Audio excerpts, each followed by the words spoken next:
Olá!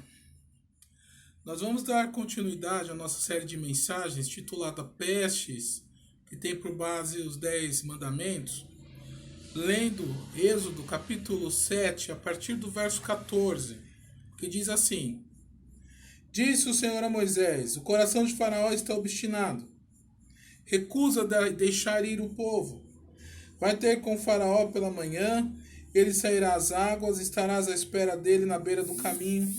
Tomarás na mão o bordão que se tornou em serpente e lhe dirás: O Senhor, Deus dos Hebreus, me enviou a ti para te dizer: Deixa ir o meu povo para que me sirva no deserto, e até agora não tens ouvido. Assim diz o Senhor: Nisso saberás que eu sou o Senhor. Com este bordão que tenho na mão, ferirei as águas do rio e se tornarão em sangue. Os peixes que estão no rio morrerão, o rio cheirará mal, e os egípcios terão nojo de beber água do rio. Disse mais o Senhor a Moisés: Dize a Arão: Toma o teu bordão e estende a mão sobre as águas do Egito, sobre os seus rios, sobre os seus canais, sobre as suas lagoas e sobre todos os seus reservatórios, para que se tornem em sangue. Haja sangue em toda a terra do Egito, tanto nos vasos de madeira como nos de pedra. Fizeram Moisés e Arão como o Senhor lhes havia ordenado. Arão, levantando o bordão, feriu as águas que estavam no rio, à vista de Faraó e seus oficiais, e toda a água do rio se tornou em sangue. De sorte que os peixes que estavam no rio morreram. O rio cheirou mal, e os egípcios não podiam beber a água do rio, e houve sangue por toda a terra do Egito. Porém, os magos do Egito fizeram também o mesmo com as suas ciências ocultas, de maneira que o coração de Faraó se endureceu, e não os ouviu como o Senhor tinha dito. Virou-se Faraó e foi para casa, nem ainda isso considerou o seu coração. Todos os egípcios cavaram junto ao rio para encontrar água que beber, pois as águas do rio não podiam beber. Assim se passaram 7 dias, depois que o Senhor feriu o rio. Bom, pestes, vírus e enfim, não são novidades e a Terra tem sido assolada. Aliás, a Terra tem os seus limites e sofre uma série de coisas decorrentes dos seus limites, decorrente à pecaminosidade humana. Hoje fala assim Covid-19, o coronavírus, mas tantas coisas já nos acometeram. Gripe suína, gripe asiática, peste bubônica, gripe espanhola, peste negra, 10 pragas. Qual o propósito das pestes? Deus é soberano. E Ele está no controle de todas as coisas. E é importante nós entendermos, ou tentarmos entendermos, quais são os propósitos de Deus para que o Senhor não nos aplique a prova novamente. Nós estamos diante da primeira praga em que Deus, através de Moisés, transformou as águas do Egito, ou do rio Nilo, para ser mais preciso, em sangue. Qual o propósito dessa praga? Diante disso, nós poderemos, quem sabe, extrair algumas lições para as realidades que nós enfrentamos. Bom, qual o propósito das pragas, ou o propósito das pragas? Vamos analisar o texto em 2 aspectos, um negativo e um positivo. O negativo é o que não é propósito da praga, e depois o que é propósito da praga. Então, o que não é, ou o que não era propósito desta praga aqui? Bom, Moisés já havia tido com Faraó já havia descartado a possibilidade de libertar o povo, e agora Moisés e Arão estão diante dos poderes que o Senhor havia concedido a eles, e tem essa primeira audiência a partir desses poderes com o Faraó. Faraó, em certa ocasião, havia associado o desejo do povo em ser liberto, ou o desejo de Moisés e Arão libertar o povo, com a ociosidade. Parafraseando, ele disse: olha, vamos arrumar algo para esse povo fazer, vamos aumentar o trabalho deles para ver se eles mudam de ideia.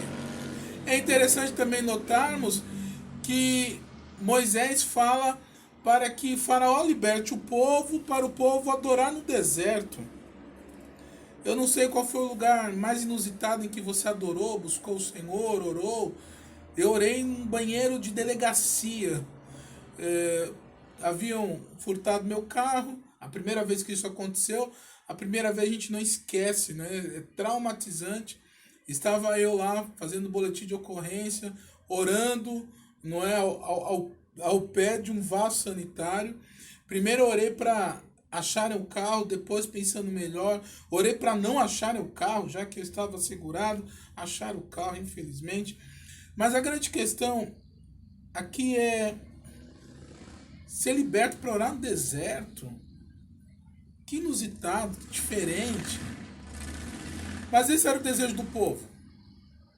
E era esse o pedido de Moisés para Faraó. Deixa eu deixar bem claro que há um pastor, o reverendo Daniel Santos Júnior, ele faz uma reflexão bastante interessante neste texto. Ele é especialista em Antigo Testamento, professor do Andrew Jumper, e muito da minha argumentação aqui eu peguei das reflexões do Daniel.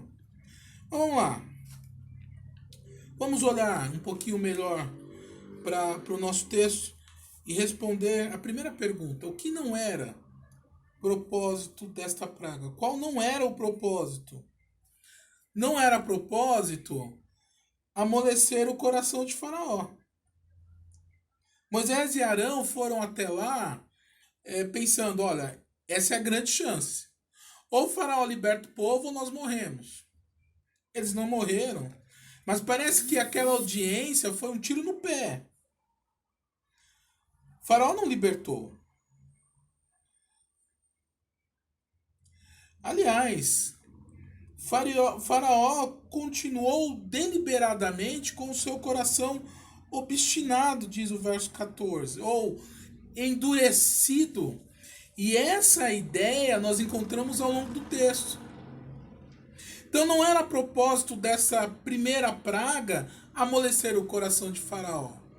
Mas mesmo assim, embora Faraó fosse responsável pelo seu endurecimento, por sua obstinação, nós vemos que Deus era soberano nesse negócio, nessa questão, conforme vimos na primeira mensagem. Capítulo 7, verso 3, eu porém endurecerei o coração de Faraó. O Senhor estava no controle daquela situação toda. Mas não era propósito amolecer o coração do Faraó. O coração endurecido do imperador fazia parte do plano. Os planos do Senhor não podem ser frustrados.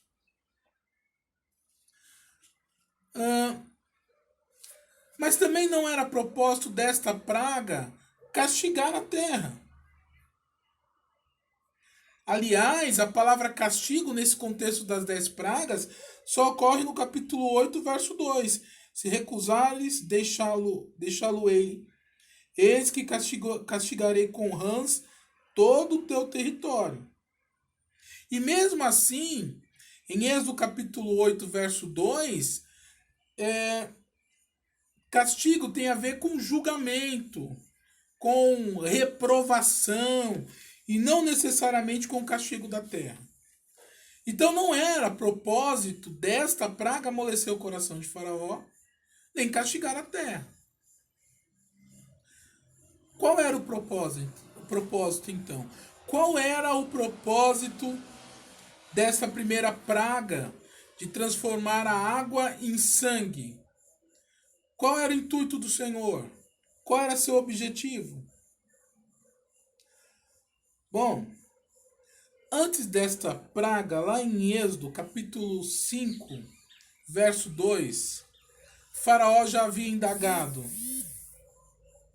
quem é o Senhor para que lhe ouça eu a voz e deixar ir a Israel? Quem é Deus? E essa prepotência de Faraó É uma prepotência muito presente nos nossos dias.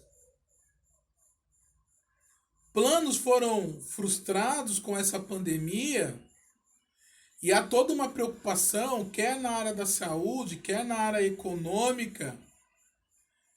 E a grande lição é que nós não somos nada e que nós não vamos a lugar nenhum com a nossa prepotência.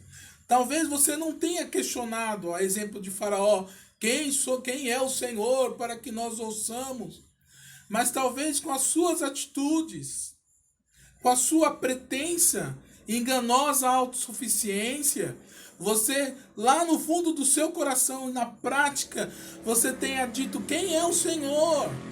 Está tudo sob controle. E aí Faraó continua: não conheço o Senhor, e tampouco deixarei ir a Israel. E eu te pergunto, você conhece a Deus verdadeiramente? Ou você conhece a Deus apenas de ouvir falar? Você sabe o que é um relacionamento com o Senhor? Você sabe o que é depender deste Deus maravilhoso?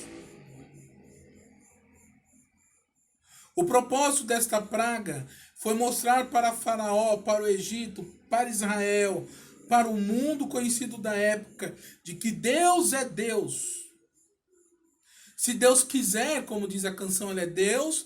Se Ele não quiser, Ele continua sendo Deus.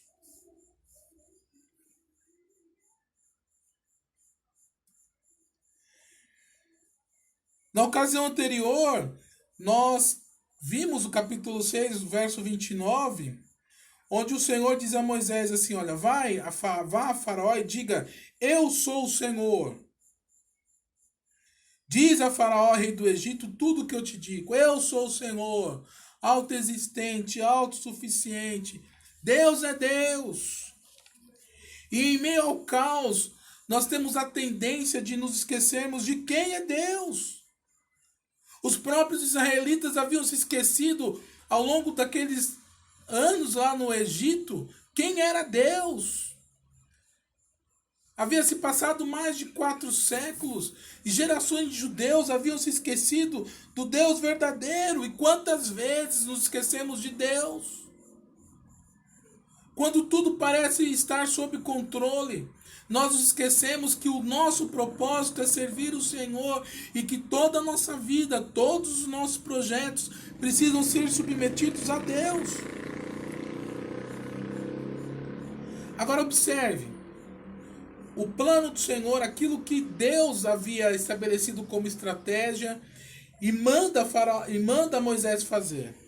Ele diz assim: vai ter com Faraó pela manhã, ele sairá às águas, estarás à espera dele, na beira do rio, tomarás na mão o bordão que se tornou em serpente. Faraó ia toda manhã às margens do Nilo fazer o seu devocional. Ele ia toda manhã cumprir os seus ritos religiosos. E lá naquele lugar, ele quebrava o selo do barro, ele quebrava lá um barro, um vaso, como um gesto simbólico de que estava havendo ali o rompimento das artérias do deus egípcio